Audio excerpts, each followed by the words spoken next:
Welcome back to another episode of Rebuilding the Palisades podcast, hosted by DSI. I'm Giles Sutton, and today we have the legendary David Lee and Marina Bourderonnet, partners of Fame Architects. David and Marina, thanks so much for joining us today. Thank you for having us. Yeah, good to be here. Awesome. Well, as we like to always kick off our podcast, we'd love to hear a little bit about how you got started in this business. In the business. You want to go first? No. How much time do we have? So that's the podcast done. It's I know. It'll be just that. I'll say for myself that, I went straight from high school to college and studied architecture right out of the gate. And I'm one of the lucky people who kind of found their calling that early on. I didn't initially want to do architecture. I was interested in other design fields.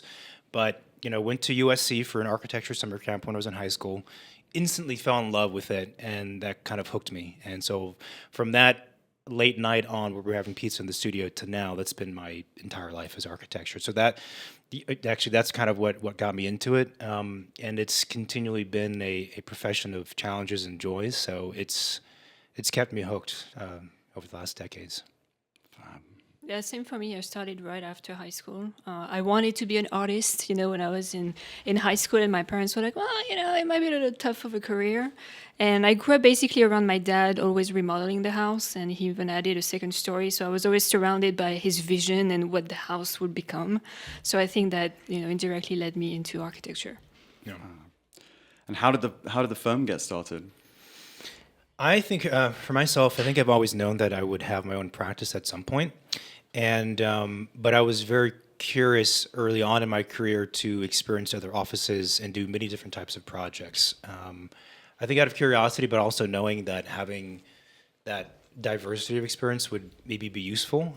And it was just a matter of kind of gaining that experience. And then at some point, it just felt right. It felt like, okay, I've done enough different things. I know enough now.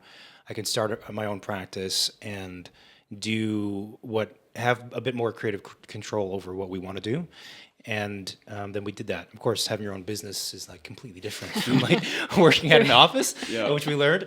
But yeah, I think I've always known for probably early on. Yeah, I also think, I always had a kind of an entrepreneurial spirit, like always wanting to start things and being very independent. So being an employee for the rest of my life, working, for someone else was not really my dream.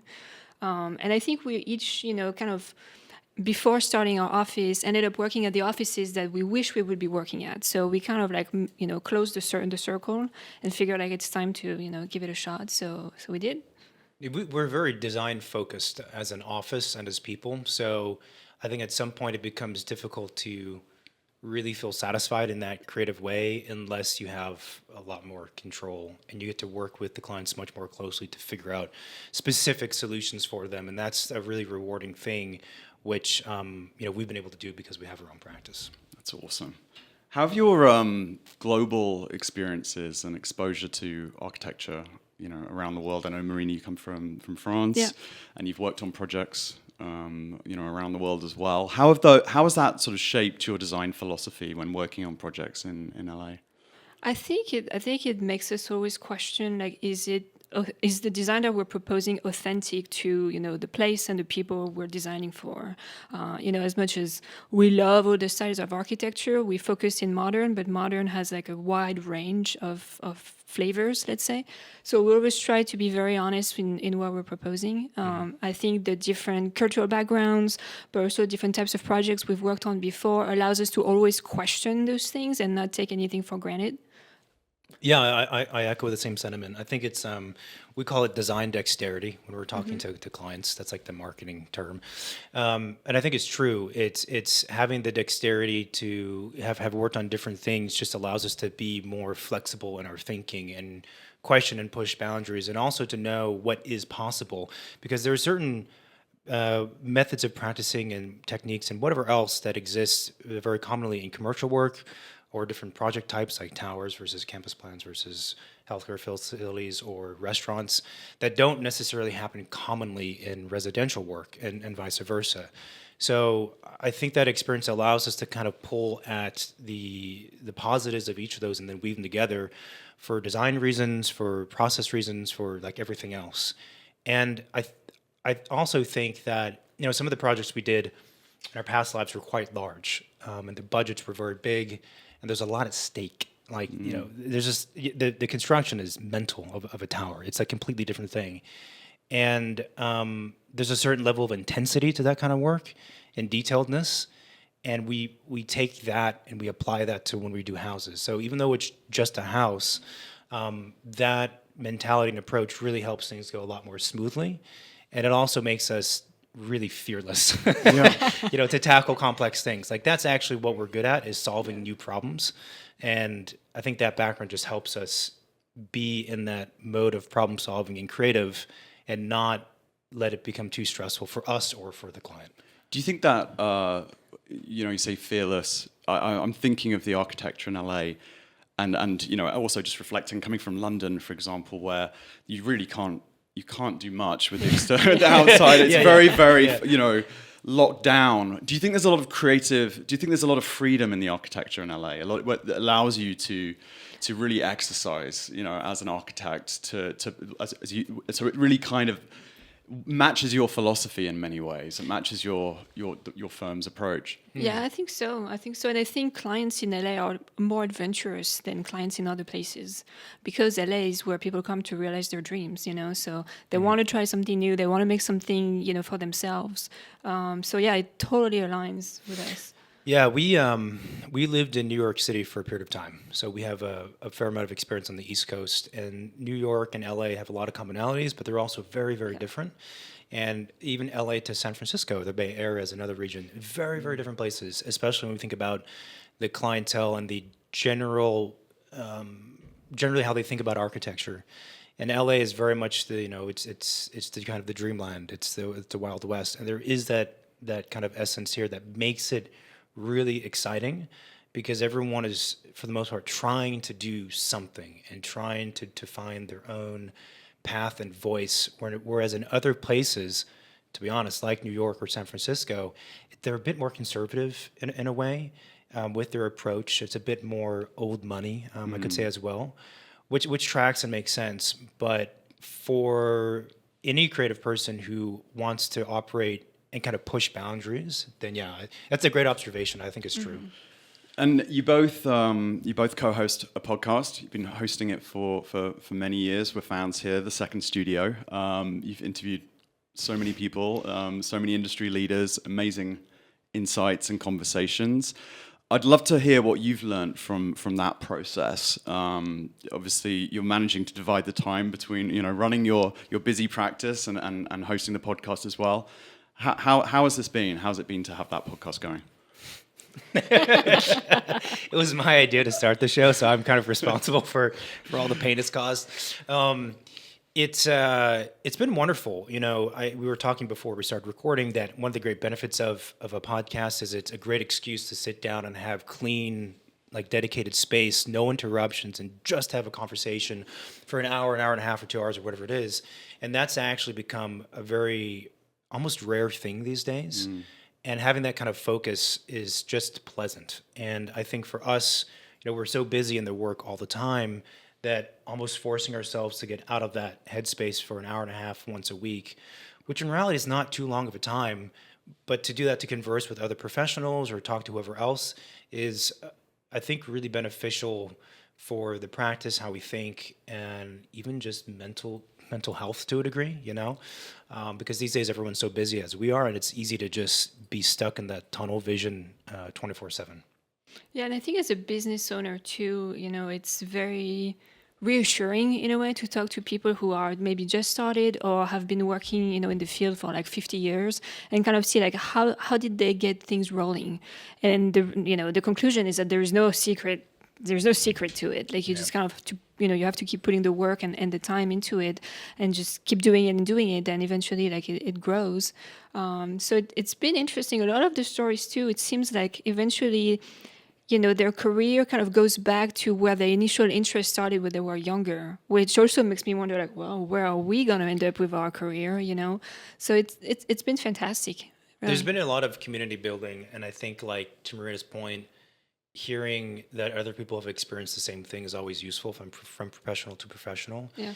It's also from a learning standpoint, because our audience is a lot of architects and designers, but also, let's say, clients or the general public who are just interested in architecture and design. And so on the learning side, it's one of the things we've had to do over the years is become better at speaking to both audiences at the same time, which is not so easy because it's very easy within our professions to use certain words and jargon and have professional talk, which no one else understands. It's like a different language. It's a different language, right? And so we have to kind of balance that threshold because we do have that wide audience. And that's been a great way to honestly kind of woodshed and practice what it means to speak like that to people, especially in the early days of the podcast. A quick anecdote is actually the podcast was originally named the Midnight Charrette. It's completely different. And charrette is a common word in architecture, and it means basically when you have a fast-paced project or deadline. And that is a charrette or you're in charrette. And we just thought, like, everyone knows this word. This is a fantastic name for a podcast, the Midnight Charrette. And then after we started it, we're like, oh, no one knows this word outside of architects. And I got tired of having to explain it to people.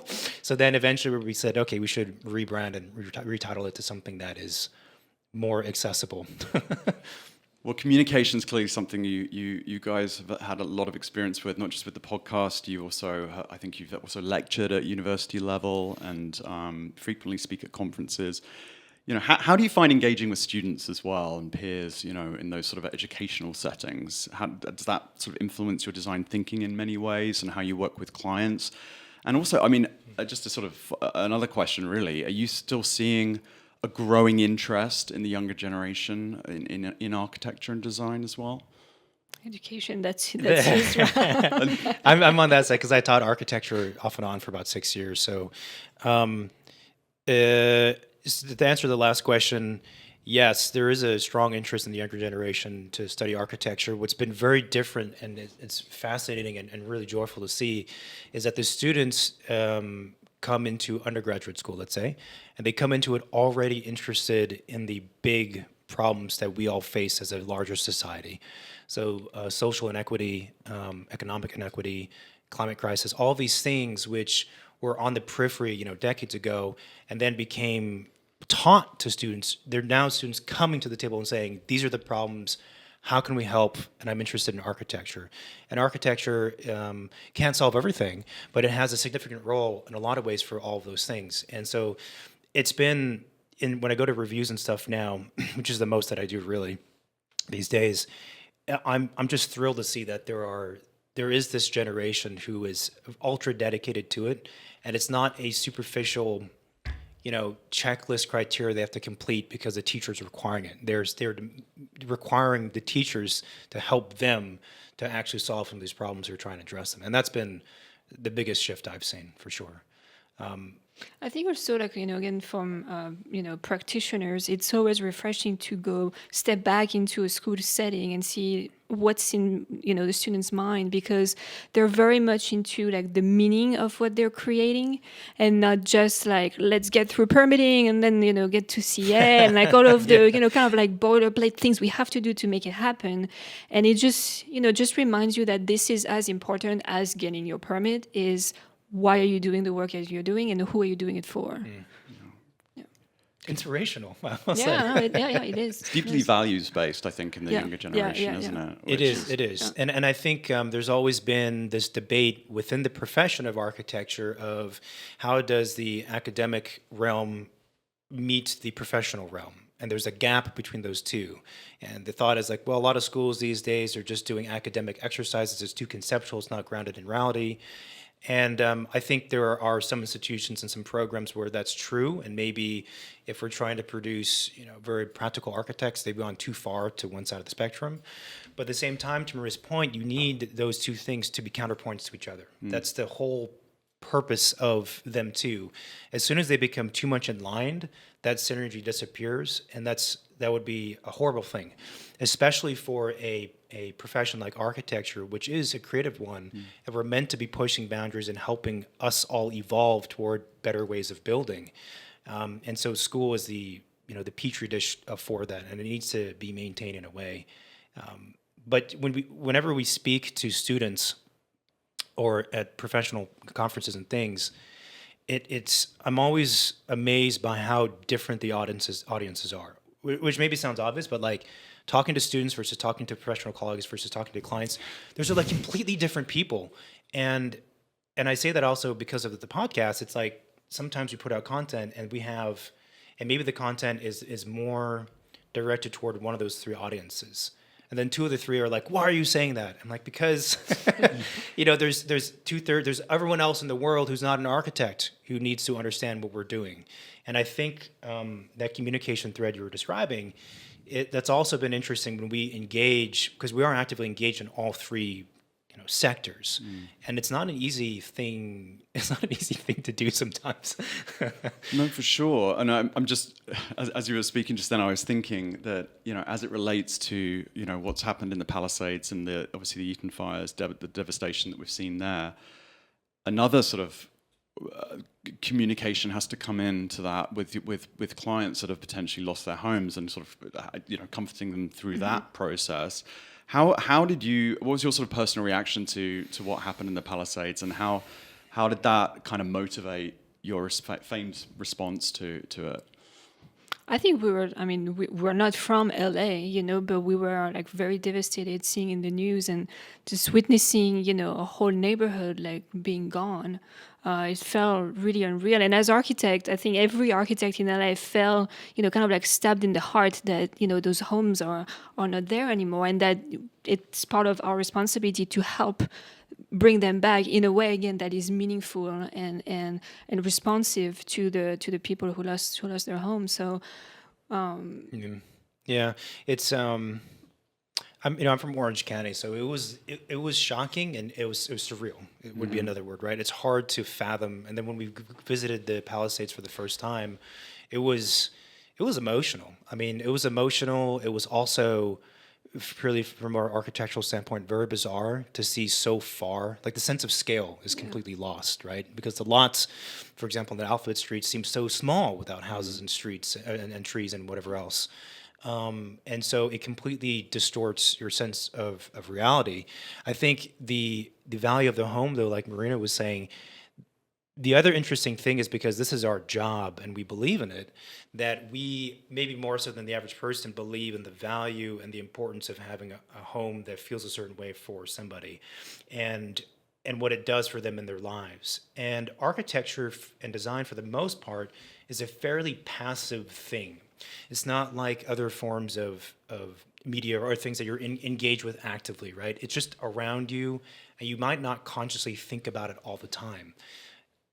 But it does have a significant impact on how you feel, and certainly how you function. We talk about the utility of a house. And so these are things that we know because we're in it, but I don't think for the average person they feel that so viscerally or at the surface like we do. And I think once the fires happened and people lost 30 years of their belongings and the house, I think it was triggering. They realized, like, this is, like, who am I without my residence? My whole routine is gone. All my clothes are gone. My driving routine, like, I'm used to taking this left and that right. I don't do that anymore. Now I'm doing a different path to get to this apartment or this condo or this house that I'm renting.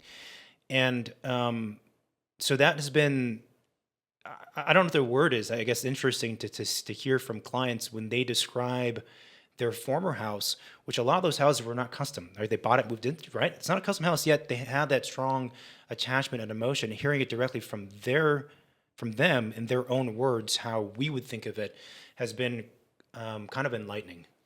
And I think the thing that we, we're thinking about is that it's not just a house, that disappeared in the middle of a street. It's like the whole street, Yeah. like the trees, the neighbors across the street, the neighbors to your sides, like everything is gone. So I think, again, like in terms of the city and rebuilding the neighborhood, it's about thinking about how to rebuild the neighborhood and not just one house at a time. Like the Palisades and even Altadena were very special places, right? How could you rebuild from scratch a neighborhood and make it special again? I think that's probably one of the bigger questions that we should all think about as we move forward with this. Yeah, I mean, as you said, David, as well, I completely agree. You know, a lot of the homeowners there, they hadn't sort of banked on having to sort of face a construction project. They you know, they may have their entire lives bought homes that, you know, were historic homes and done sort of light remodels or something like that, but actually, you know,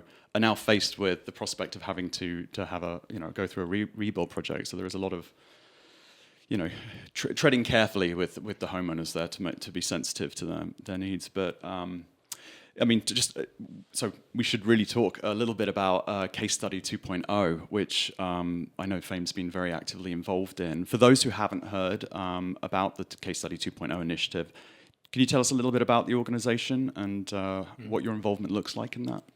Yeah, so Case Study 2.0 is a program founded by Crest Real Estate, who I know you guys have had on the show. And for those who are familiar with Los Angeles, you know that there was an original case study program in the 1940s and 60s, which enlisted a bunch of architects to design new houses that were meant to be affordable, kind of push the boundaries of construction, and question and think about what life should be like at that time. And I think over the many decades, there's been a lot of discussions about this idea of another case study program. And then Crest took on the initiative to start it, and it after the fires, which felt appropriate. So this program, it has a lot of parallels with the first one in that it enlisted a number of architects to each create a house of their own that would prioritize several things. One is fire resiliency, obviously, in the wake of rebuilding. So the purpose of the program is to help rebuild after the fires. So fire resiliency also hit a more accessible construction cost for people needing to rebuild. And then on our side as an office, we also kind of took it one step further and thought, okay, let's question a few things about construction. Let's also really think about what does it mean to live now in this decade or the 21st century that's different from back then, and what are we seeing in homeowners and people as I don't like the word trends, but as modes of living that should be adopted into the house, and what is the Palisades, the history of the Palisades, how does that fit into the narrative of the house that we're designing?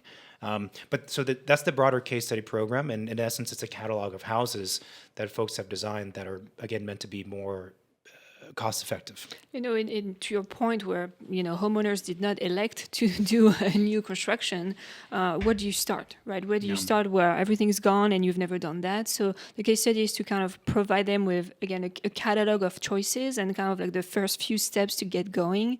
And I think what's a little bit different from a typical project is that you already know what the design is going to look like, where a typical process when we get hired by, you know, custom home clients on the daily basis is we design as we go. So the client doesn't know at the beginning what the house is going to look like. So this was a very interesting exercise in some ways, like designing without a specific client, still trying to appeal to, you know, more people than just one, not everybody. Like we know that, you know, it's not for everybody, but kind of putting that aside and see how could we design a house that would make sense to a lot of people.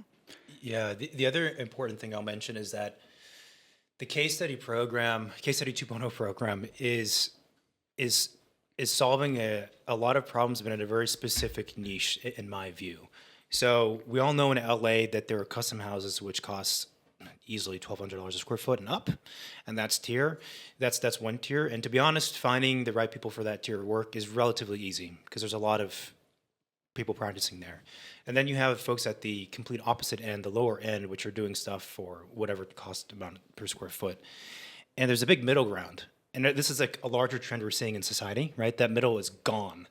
And so what do people do when they want something nice, but they don't have, or they don't want to spend $1,200 a square foot for construction cost alone? And they know if they go the $300 a square foot, that is crazy and unrealistic, and they're going to be unhappy, and all kinds of problems will take place because it's not really quality stuff. And so the program is answering that question of how do we do something that's in the middle, and that's actually not easy to do.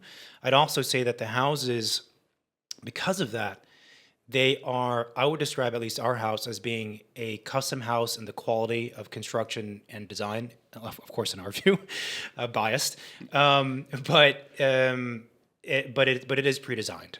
So what's been interesting is that people hear of pre-designed houses, and the only reference point people have in recent years are like, you know, quickplans.com Right. or prefab, the really cheap stuff that all custom builders and professionals like shiver when they hear, because it's not even close to being the same thing. And so some folks are like, well, this is still expensive because it's for a pre-designed house. And the point is that this is pre-designed, so it's actually somewhere between the two, right? It's of a certain quality, but it is pre-designed, and I think there is a real need for that. And that's, I think, what the larger program is trying to address. And for those that are listening or watching, your project is absolutely beautiful. I'd love to ask you a few more questions about how you approach that. It's a little bit difficult for those that are listening without having actually a graphical representation of it, but you can see the project on the Case Study 2.0 website and also on your website as well, Fame Architects website. Can you speak a little bit to how you? I know you mentioned, Marina, just now. It was challenging to approach a build without actually having a client to sort of yes no decisions that you were making, but also in terms of where it's actually physically located, in the fire zone. How did that approach? How you came to design it?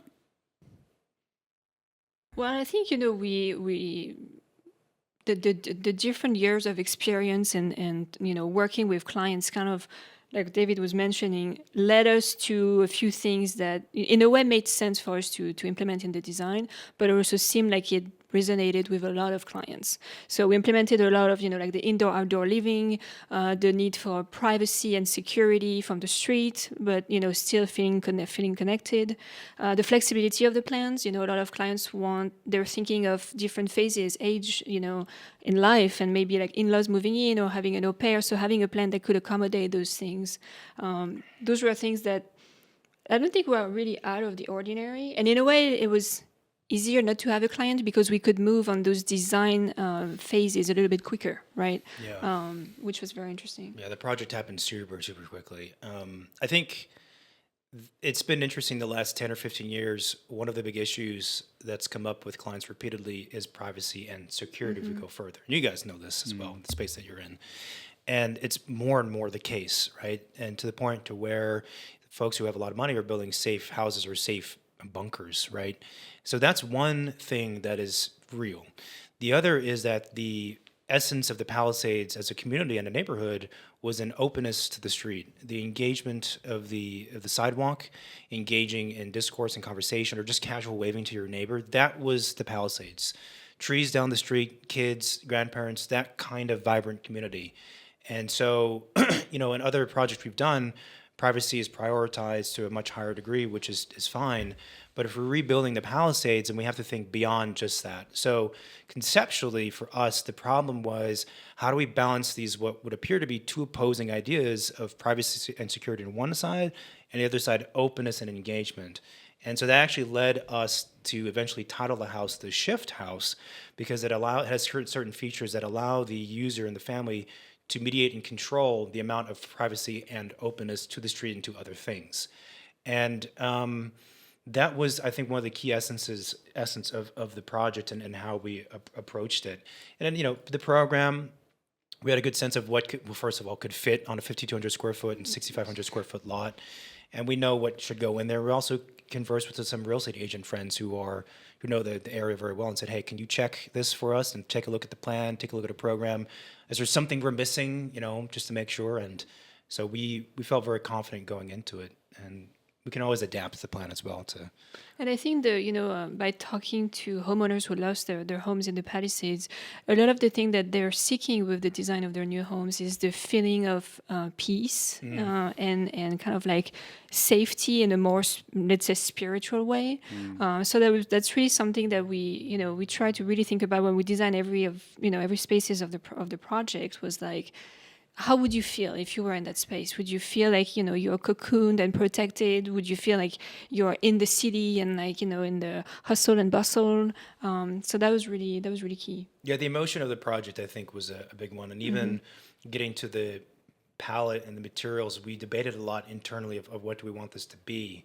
Because oftentimes the clients are the source of inspiration for that.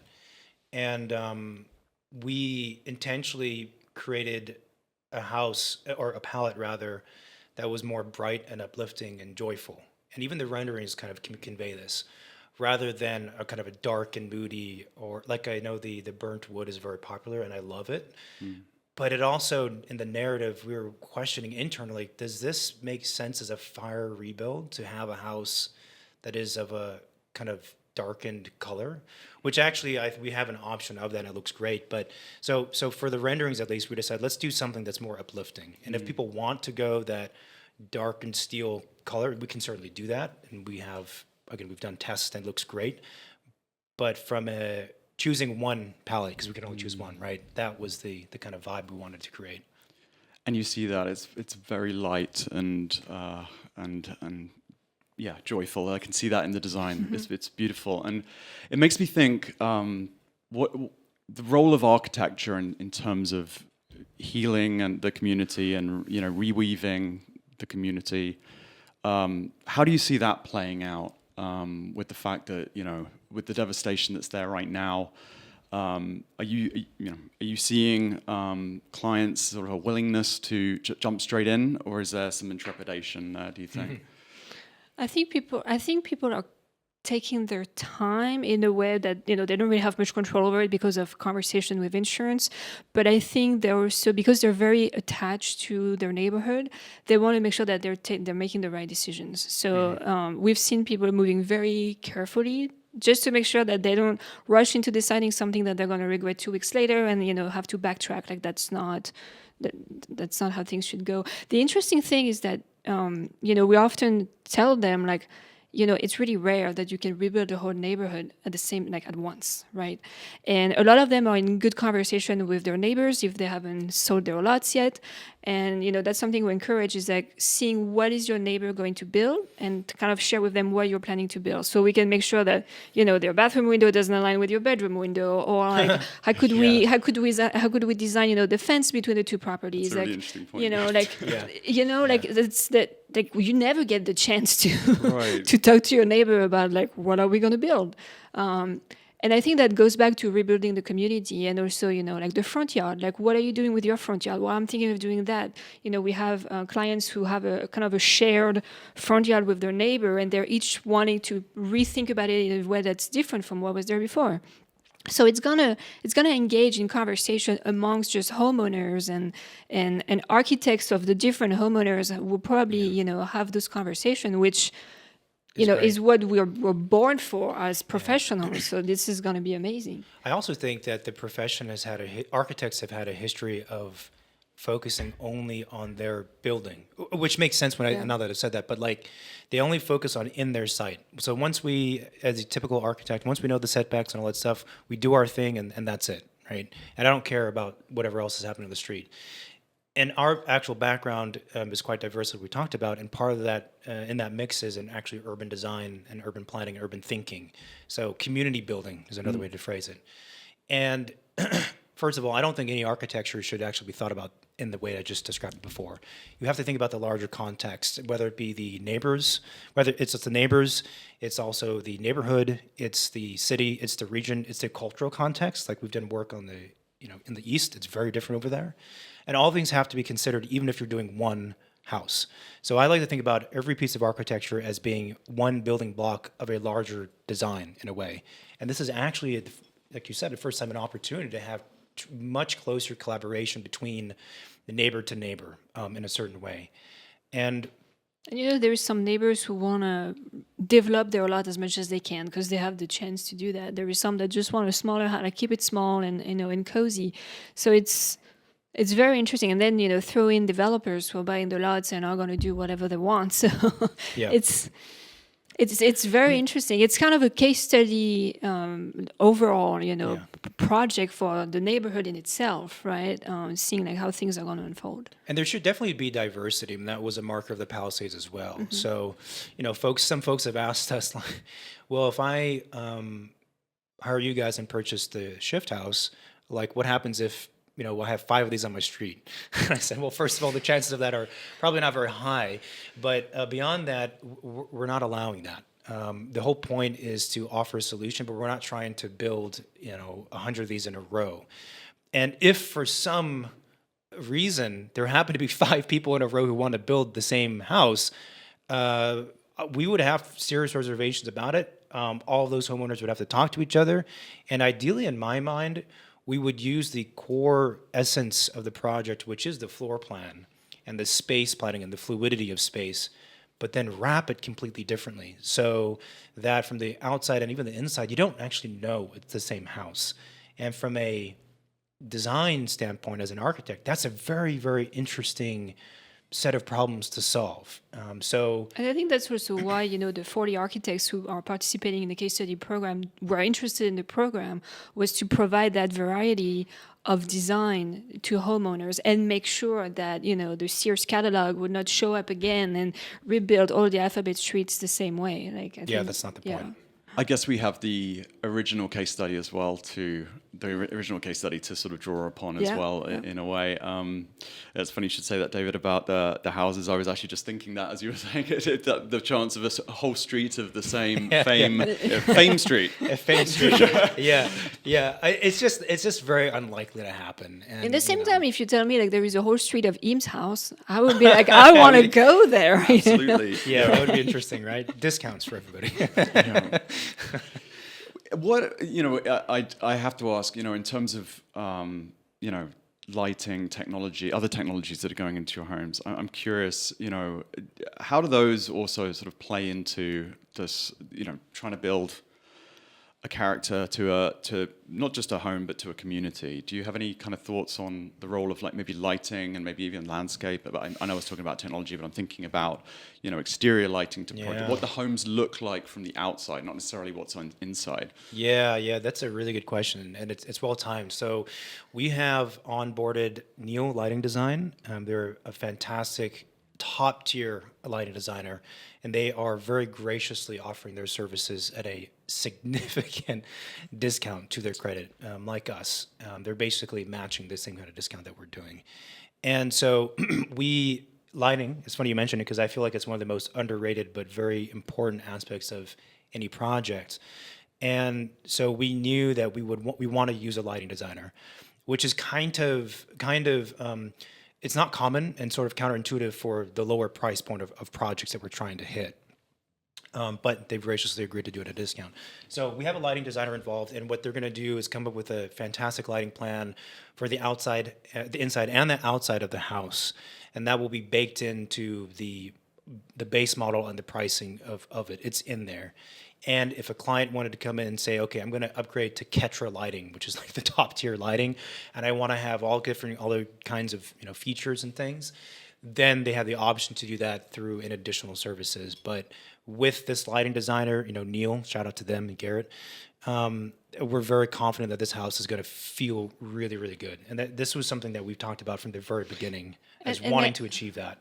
And I think it's interesting you asked that, because if I'm thinking I'm walking my dog at night, down the street in the Palisades, and I feel like the thing that makes a neighborhood feel cozy in a place where you want to walk down the street is at night the lighting of a home.